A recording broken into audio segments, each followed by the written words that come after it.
नमस्कार, मैं श्रेया और आप देख रहे हैं डिजिटल इंडिया न्यूज। और अब बढ़ते हैं खबरों की ओर।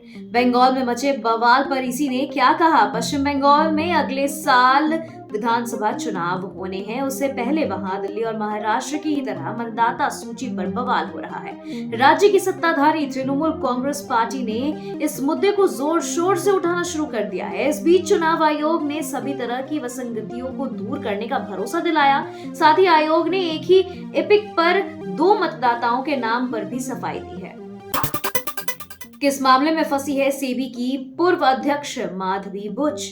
मुंबई की एक अदालत ने सेबी की पूर्व अध्यक्ष माधवी बुच और अन्य लोगों के खिलाफ एफआईआर दर्ज करने के आदेश दिए हैं। बुच के खिलाफ हिडनबर्ग अडानी मामले में भी आरोप लगे थे, लेकिन यह मामला अलग है। मुंबई की एक अदालत ने शनिवार 1 मार्च को महाराष्ट्र पुलिस के एंटी करप्शन ब्यूरो को आदेश दिया कि वो securities and exchange board of India की पूर्व अध्यक्ष माधवीपुरी बुच, सेबी के 3 मौजूदा पूर्णकालिक निदेशकों और बीएसई के 2 अधिकारियों के खिलाफ एफआईआर दर्ज करें। रणबीर इलाहाबादिया को सुप्रीम कोर्ट से बड़ी राहत, शो शुरू करने की मिली इजाजत। माता पिता पर भद्दे कमेंट पर कर विवादों में आए यूट्यूबर रणबीर इलाहाबादिया को सोमवार को सुप्रीम कोर्ट से बड़ी राहत मिली है। इससे पहले इलाहाबादिया ने कोर्ट से गुहार लगाई थी और कहा था कि वही उसकी रोजी रोटी का एकमात्र जरिया है, इसलिए उसे शो अपलोड करने की इजाजत दी जाए। इस पर शीर्ष अदालत ने रणबीर इलाहाबादिया को राहत दे दी, लेकिन अपने कार्यक्रम में शालीनता बनाए रखने का सख्त निर्देश दिया है। कोर्ट ने शर्तों के साथ द रणबीर शो का प्रसारण फिर से शुरू करने की अनुमति दे दी है। हफ्ते में 90 घंटे काम करने की अमिताभ कांत की सलाह पर बोले अखिलेश।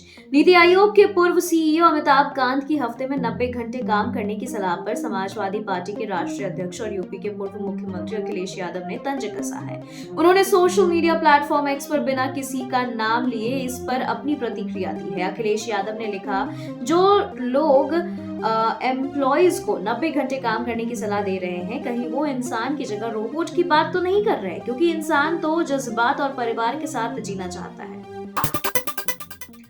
योगी सरकार हर ग्राम पंचायत में बनाएगी डिजिटल लाइब्रेरी। योगी सरकार ने प्रदेश के दूरस्थ क्षेत्रों के बच्चों को आधुनिक शिक्षा के संसाधन उपलब्ध कराने के लिए ग्राम पंचायत स्तर पर डिजिटल लाइब्रेरी की स्थापना का निर्णय लिया है। मुख्यमंत्री योगी आदित्यनाथ ने उच्च स्तरीय बैठक में अधिकारियों को योजना के तहत पहले चरण में प्रदेश की 22,700 ग्राम पंचायतों में डिजिटल लाइब्रेरी स्थापित करने के निर्देश दिए। एल्विश यादव के फोन से खुलेंगे जहरीले राज। रेव पार्टी आयोजित करने और नशे के लिए सांपों के जहर का इस्तेमाल करने के मामले में फंसे यूट्यूबर एल्विश यादव की मुश्किलें अभी खत्म नहीं हुई है। नोएडा पुलिस एल्विश यादव के मोबाइल फोन के डेटा की रिकवरी के लिए एक बार फिर गाजियाबाद की निवाड़ी लैब प्रबंधन को चिट्ठी लिखने की तैयारी कर रही है। पुलिस अधिकारियों ने बताया कि सांपों की तस्करी मामले में अभी तक एल्विश यादव समेत 3 आरोपियों के मोबाइल फोन की डेटा रिकवरी रिपोर्ट नहीं मिली है। केजरीवाल जेल जा रहा, सज्जन कुमार की तरह जिंदगी भर सड़ेगा। दिल्ली विधानसभा में सोमवार को स्वास्थ्य से संबंधित सीएजी रिपोर्ट पर जमकर हंगामा हुआ। पक्ष और विपक्ष में तीखी बहस हुई। जंगपुरा से भाजपा के विधायक तरणवीर सिंह मारवा ने तो यहां तक कह दिया कि अरविंद केजरीवाल दोबारा जेल भेजे जाएंगे और इस बार उन पर इतनी धाराएं लगेगी कि जमानत नहीं होगी। सिख विरोधी दंगों में दोषी करार दिए गए सज्जन कुमार से तुलना करते हुए मारवा ने कहा कि आप नेता भी पूरी जिंदगी जेल में सड़ेंगे। दिल्ली में भाजपा ने कोरोना में 80% मौतों के लिए किसे ठहराया जिम्मेदार। भारतीय जनता पार्टी के विधायक तरणवीर सिंह मारवा ने कैग रिपोर्ट्स को लेकर आम आदमी पार्टी के मुखिया अरविंद केजरीवाल पर हमला बोला है। उन्होंने कहा कि कोरोना के समय 80% मौतों के लिए जिम्मेदार अरविंद केजरीवाल है। इसी के साथ मारवा ने यह भी दावा किया कि अगर पूर्व मुख्यमंत्री अरविंद केजरीवाल इस बार जेल गए तो उन्हें जमानत नहीं मिलेगी। तरणविंदर सिंह मारवा ने कहा कि 14 कैग रिपोर्ट आने वाली थी और उनमें से केवल 2 ही पेश किए गए। टीम इंडिया के कैप्टन रोहित शर्मा पर कांग्रेस नेता की टिप्पणी पर बोले बीजेपी के मजिंदर सिरसा। दिल्ली के मंत्री और भाजपा विधायक मजिंदर सिंह सिरसा ने सोमवार को कांग्रेस प्रवक्ता शमा मोहम्मद पर तीखा हमला बोला। सिरसा ने शमा मोहम्मद द्वारा इंडियन क्रिकेट टीम के कप्तान रोहित शर्मा के बारे में की गई शर्मनाक टिप्पणी की निंदा करते हुए कहा कि विपक्षी पार्टी की मानसिकता बहुत घटिया हो गई है। सिरसा ने कहा, कांग्रेस के आधिकारिक प्रवक्ता शमा मोहम्मद द्वारा की गई एक शर्मनाक टिप्पणी है। यह स्पष्ट है कि यह कांग्रेस का आधिकारिक रुख है। आकाश आनंद की कुर्सी बीएसपी से क्यों गई? बसपा में मायावती और उनके भतीजे आकाश आनंद के बीच चल रही खींचतान काफी दिनों से थी। हाल ही में मायावती ने आकाश को पार्टी से निकाल दिया। इससे पहले भतीजे के ससुर अशोक सिद्धार्थ को पार्टी से निष्कासित किया था। मायावती ने आकाश आनंद को किनारे क्यों किया? ऐसी चर्चा है कि ससुर से नजदीकियां ही बुआ से दूरियों की वजह बनी। अखिलेश के विधायक ने की मुगल शासक की प्रशंसा। समाजवादी पार्टी के विधायक अबू आजमी के बयान पर विवाद खड़ा हो गया है। अबू आजमी ने मुगल शासक औरंगजेब की प्रशंसा की। इसके बाद बीजेपी ने उनसे माफी मांगने की बात कही। इतना ही नहीं, महाराष्ट्र के डिप्टी सीएम एकनाथ शिंदे ने आजमी पर देशद्रोह का मुकदमा चलाने की बात कही। एकनाथ शिंदे ने आजमी के बयान को गलत और अस्वीकार्य बताया। आयुष्मान योजना को लेकर बदले नियम। डिप्टी सीएम राजेश पाठक ने बताया कि आयुष्मान योजना के तहत 9,000 करोड़ रुपए का मुफ्त इलाज दिया गया और 350 करोड़ रुपए के फर्जी बिल रोके गए। प्रदेश में 5,854 निजी अस्पताल योजना से जुड़े हैं। पशुधन मंत्री धर्मपाल सिंह ने निराश्रित गोवंश के लिए सहायता राशि 50 रुपए प्रतिदिन करने व दुर्घटना पर 4 लाख रुपए मुआवजा देने की घोषणा की। आंगनबाड़ी कार्यकर्ताओं का मानदेय फिलहाल नहीं बढ़ेगा। पीएम की अध्यक्षता में राष्ट्रीय वन्यजीव बोर्ड की 7वीं बैठक। प्रधानमंत्री नरेंद्र मोदी ने गुजरात के गिर में राष्ट्रीय वन्यजीव बोर्ड की 7वीं बैठक की अध्यक्षता की। बैठक के दौरान देश में पहली बार नदी में डॉल्फिन की संख्या का अनुमान लगाते हुए एक रिपोर्ट जारी की गई। इस रिपोर्ट के मुताबिक भारत की नदियों में कुल 6,327 डॉल्फिन होने का अनुमान है।